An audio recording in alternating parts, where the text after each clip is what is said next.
Hello! Good morning everyone! Yan, meron lang akong gustong i-share sa inyo. Yan, alam nyo ba na malaki ang nawawala sa inyo kapag hindi agad kayo nakapag-start yan, ng pag-iipon. Yan. So, represent ko itong tatlong ito na si Aida, si Lorna, at si Fe.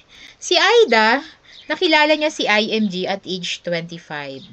So, nag-execute agad siya. Kasi 'di ba, pag-enroll po natin sa IMG, meron na agad po tayong 1,000 na nakalaan para sa ating mutual fund. Meron siyang extra money bukod dun sa pang-enroll niya. Yan. Meron siyang pagpalagay na natin na 50,000 sa bangko. Yan. So, nalaman niya yung tamang pag-iipon. So, nag-withdraw muna siya ng 20,000. Yan, at inilagay niya sa mutual fund niya. And then, ito naman si Lorna. Yan, medyo nagdadalawang isip pa siya. Yan. Parang nag-aalala pa siya kasi iniisip niya sobrang tagal. Grabe naman. Ang tagal naman ng pag-iipon na yan na gagawin natin, 'di ba? And then, ito naman si Fe. Yan. Hindi rin siya agad nag-start. Yan. So, mag-isa lang nag-start si Aida. Yan. And then, pamulat age 25 siya. Yan, pare-pareha silang age 25. So, 25, 26, 27, 28, 29, 30. Yan, 6 years siya na nag-ipon. Yan, yung sa halip na yung kanyang bonus o yung kanyang 13th month ay ibibili niya ng mga regalo tuwing Pasko, inilagay na lang niya sa mutual fund. Yan. And then after 6 years, di ba nasa libro din yon na 6 years of your 13th month, pwedeng makapagpabago ng buhay mo in the future in terms of your finances. Yan. Nung 31 years old na siya, tinigil na niya. Yan, hinayaan na lang niya na mag-grow ang pera niya. Yan. And then, nakwento niya ngayon dito kay Lorna, yan, na meron na siyang naipon in 6 years. So, hahayaan na lang niya na mag-grow yung pera. So, nakwento niya na yung 6 years na naipon niya sa mutual fund ay lumago na ng 203,590. Wow, na-inspire si Lorna. Sabi niya, makapag-ipon din kaya. Yan. And then, yung 31 years old siya, inipon niya rin yung kanyang mga 13th month hanggang sa mag-36 years old siya. Pero, meron siyang naging kasabay. Yan, naging kasabay niya ito si Fe. Yan, kasi syempre na-inspire sila dito kay Aida. Yan, so si Lorna at si Fe, nag-ipon din. Pero iba ang naging diskarte na ginawa ni Fe. Pamula 31 years old hanggang sa mag-60 years old siya, nag-ipon siya ng 20,000 per year. Imagine, ilang taon yon? Nasa 30 years, di po ba? Na inipon niya yung kanyang 13th month. Yan, sa halip na ibili niya ng mga regalo. Yan, ipon muna siya, di ba? Ipon muna. Yan.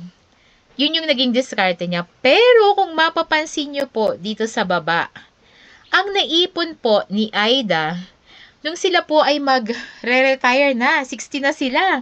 So, yan, tinignan po nila ngayon yung ipon nila. At grabe, sa loob po ng 6 years na pag-iipon ni Aida, lumago po yung pera niya ng 5.446 million. 'Di ba? And then, ito naman si Lorna, yan, pamula 31 years old hanggang 36 years old, nag-ipon din siya. Ginaya niya si Aida na 6 years. So, huminto na rin siya pagdating niya ng 36 years old. And then, tingnan nyo naman po, ang naipon niya is 2,759,178. Kung mapapansin nyo po, di po ba, kalahati halos ang nawala sa kanya. Pero, parehas lang naman sila na 6 years nag-ipon. Ang pagkakaiba nga lang po ay mas maaga nag-ipon si Aida. Pero si Fe, yan, pamula 31 years old, syempre na-inspire siya. Sabi niya, grabe, magkano lang ang inihulog ang inipon ni Aida, 120,000 lang. Pero no mag 31 years old siya, is naging 203,590, di po ba? Halos nasa 80%, tama ba? Yan. 80% yung naging paglago ng kanyang pera. So, na-inspire siya. Pamula 31 years old hanggang 60 years old, inipon niya lahat ng kanyang mga bonus at saka ang kanyang mga 13th month yan. Yung buong 20,000, inilagay niya sa mutual fund. And then, tingnan nyo naman po ang kanyang naipon. Kahit 30 years po siyang nag-ipon ng 20,000 per month, mas malaki pa rin po nag-accumulate yung pera po ni Aida. So, yan po ang kahalagahan na maaga po tayo mag-start na mag-ipon. At talagang pag-aralan po natin ano nga po ba yung mutual fund para hindi po tayo natatakot. Yan. At sabi nga po dito, every year you delay your savings costs you millions over long term.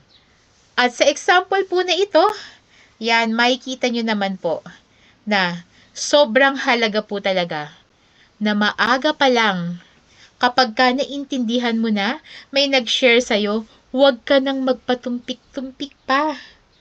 Imagine, dito sa IMG, once na nakapag-enroll ka, as low as 20 pesos a day. Kung hindi natin kaya yung 20,000 a year, 20 pesos a day, pwedeng-pwede kang makapag-ipon. Yan, sana po may natutunan po kayo sa araw na ito. And have a great day, everyone!